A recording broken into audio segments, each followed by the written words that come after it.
the subtle pattern that makes you stop trusting yourself. Think of the last time you felt genuinely sure of yourself. Not arrogant, not defensive, just grounded, sure of your memory, sure of your judgment, sure that when something felt wrong, you were allowed to trust that feeling. Now think about what happened to that version of you. Because confidence does not always disappear in one dramatic moment. Sometimes it is not destroyed by insults, shouting, or obvious cruelty. Sometimes it is weakened by something quieter, a repeated pattern of correction, doubt, dismissal, and concern that slowly trains you to question your own mind. This video is not about diagnosing anyone. Not every difficult person is a narcissist. Not every disagreement is gaslighting, but there is a pattern often seen in emotionally manipulative relationships, including relationships with covert narcissistic traits that can quietly break down a person's self-trust. And the most confusing part is this: the person doing the damage may not look dangerous at all. They may look caring, sensitive, supportive. They may be the person who once made you feel more understood than anyone else ever had. That is what makes the pattern so hard to see. It does not begin as an attack. It begins as a mirror. In the beginning, they seem to reflect the best version of you back to yourself. They understand your fears. They notice your potential. They make you feel rare, seen, chosen. The conversations feel deep. The connection feels unusually intimate. You share things you normally keep hidden. Old wounds, private doubts, moments you are ashamed of. The parts of yourself you're still trying to understand. And at first, it feels safe. But later, those same vulnerable places may become the exact places where doubt is introduced. Not always consciously, not always with a master plan. But in repeated patterns, the effect is the same. The things you shared in trust become the places where your confidence is quietly touched, pressed, and weakened. Let's give this pattern a name: the slow erasure. Confidence is like a structure built over years. You build it through experience and through mistakes you survived, through decisions that taught you, I can trust myself. The slow erasure does not knock that structure down all at once. That would be too obvious, too easy to name. Instead, it removes one brick at a time. A small correction here, a joking comment there, a pause before praise, a gentle suggestion that maybe you remembered it wrong, maybe you were overthinking, maybe you were too sensitive, maybe you misunderstood their intention again. Each moment by itself is easy to dismiss, but after months or years, you look back and realize something has shifted. You no longer move through life with the same certainty. Before speaking, you edit yourself. Before deciding, you check with them. Before trusting your own memory, you ask yourself whether you are being unfair. And that is the first phase, the warmth that opens the door. A fictional example may make this clearer. Imagine someone named Maya. When Maya first met him, he made her feel unusually understood. He remembered small details. He asked thoughtful questions. He told her, "You're different from other people. You actually think deeply." For someone who had spent years feeling unseen, that landed somewhere deep. So Maya opened up. She told him she had always worried about being too much. She told him she sometimes doubted her memory during conflict. She told him she hated disappointing people. At the time, these conversations felt intimate. Later, they became the map. Because the shift did not come through obvious cruelty. It came through tiny moments. Maya would share an idea and he would say, "That's interesting. I just wonder if you've really thought it through." She would recall something he said and he would answer softly, "I don't think that's what happened. You might be mixing things up again." She would say something hurt her and he would respond, "I think your anxiety is making this bigger than it is." None of those sentences sound extreme. That is exactly why they work. They are not direct attacks. They are invitations to doubt yourself. Over time, the message becomes clear without ever being spoken directly. Your judgment is unstable. Your memory is unreliable. Your feelings need supervision. And fortunately, they are always there to help you interpret reality correctly. This is where the second phase begins, self-correction. Before Maya shares an opinion, she says, "I might be wrong, but..." Before she brings up a memory, she says, "Maybe I'm remembering this incorrectly." Before she expresses hurt, she apologizes for being difficult. Notice what has happened. He no longer has to correct her every time. She has started doing it for him.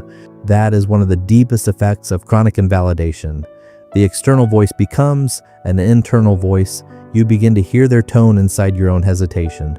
You begin to doubt yourself before anyone else even enters the room. And the pattern becomes more precise. If your identity is built around being intelligent, they question your competence with concern. You're capable, I just don't want you to embarrass yourself. If your identity is built around being kind, they question your morality. I'm surprised you do that, but maybe I see things differently. If relationships matter deeply to you, they create social uncertainty. Someone said something about you, but I probably shouldn't repeat it. Now, the doubt is not only about what you think, it is about who you are. And when someone can make you doubt both your perception and your character, they do not need to control you loudly. You start shrinking on your own. Here's the third phase. Dependence. After enough correction, enough confusion, enough emotional whiplash, you begin to need their approval to feel steady. You ask what they think before trusting your own decision. You wait for their reaction before knowing whether something was acceptable. You replay conversations not to understand yourself, but to predict how they will judge you. This is not weakness. This is conditioning. Gaslighting, in its broader modern use, refers to psychological manipulation that causes someone to question their own perception, memory, or sense of reality. But the most painful forms are not always theatrical. Sometimes they happen through ordinary sentences delivered consistently over time. I never said that. You're remembering it wrong. You always make things emotional. I'm only trying to help. You're lucky I'm honest with you. The goal may not always be conscious, but the effect is measurable in the life of the person receiving it. Confusion, dependence, loss of agency, and a shrinking ability to say, "No, I know what I experienced." And then comes the trap that keeps people attached. Intermittent warmth. You would think that if someone were damaging your confidence, you would simply feel bad around them. But that is not how these patterns usually work. There are good days, sometimes very good days. Days when they are warm again, funny again, tender again. Days when the version you first loved comes back so vividly that all your concerns suddenly feel unfair. This is why leaving becomes confusing, because you are not attached only to the pain, you are attached to the return of relief. Unpredictable reward is normal. When kindness comes in consistently, the nervous system can become more focused on earning it back. You start thinking, if I explain better, they will understand. If I become calmer, they will be kind. If I stop being so sensitive, we can return to the beginning. But the beginning was never a stable place. It was the doorway. And each return of warmth resets your hope just enough for the pattern to continue. This is the counterintuitive truth. The most dangerous part is not only the harm, it is the gratitude you feel when the harm pauses. So what can you do? Just trust yourself sounds good, but it is not very useful when self-trust has been slowly weakened. You need something more concrete. Start by documenting patterns, not emotions alone. After a conversation that leaves you confused, write down what happened, what was said, what did you feel before, what did you feel after? Did you leave clearer or smaller? Do this calmly, not obsessively. Over 30 to 60 days, patterns become harder to deny. One confusing conversation can be explained away. Repeated sequence tells a different story. Second, separate facts from interpretations. Fact, they said, you always overreact. Interpretation, maybe I really am unstable. Alternative interpretation, my feeling was dismissed instead of discussed. Fact, they deny saying something you clearly remember. Interpretation, maybe my memory is broken. Alternative interpretation, we need a written record because this keeps happening. This step matters because manipulation thrives in fog. Clarity does not solve everything, but it gives your mind a place to stand. Third, listen for the voice inside your self-doubt. When you hesitate, whose tone do you hear? When you call yourself too sensitive, who taught you that phrase? When you apologize before expressing a need, who benefits from you staying uncertain? Sometimes healing begins when you realize the critic inside your head was not always yours, it was installed, and what was installed can be questioned. Finally, rebuild self-trust through small decisions, not dramatic declarations, not sudden life changes made in panic, small decisions that prove to your nervous system that your judgment still exists. Choose without asking for approval. Say, I need time to think. Say, that is not how I remember it. Say, I'm open to discussing this, but I'm not open to being dismissed. Tell one trusted person what has been happening, not so they can decide for you, but so you are no longer alone inside the fog, because isolation is where this pattern survives.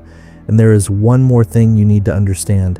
If your confidence was affected by this, it does not mean you were weak. It means you were exposed to a pattern that made self-trust harder. People with empathy, openness, and a strong desire to understand others can be especially vulnerable, not because they are foolish, but because they keep searching for a fair explanation. They keep asking, what if I'm wrong? And in healthy relationships, that question is a strength. In manipulative dynamics, it becomes the door someone keeps walking through. So if this video names something you have been carrying quietly, do not use it to diagnose everyone around you. Use it to observe patterns. Use it to ask better questions. Use it to return to the part of yourself that knew something was wrong before you had language for it. You may not have imagined the pattern. You may not have been too sensitive. And you do not have to keep handing your reality to someone who only reflects back a smaller version of you. The first step is not revenge. It is not proving everything. It is noticing the moment you ask someone else for permission to trust what you already know. That is where self-trust begins to come back, one brick at a time.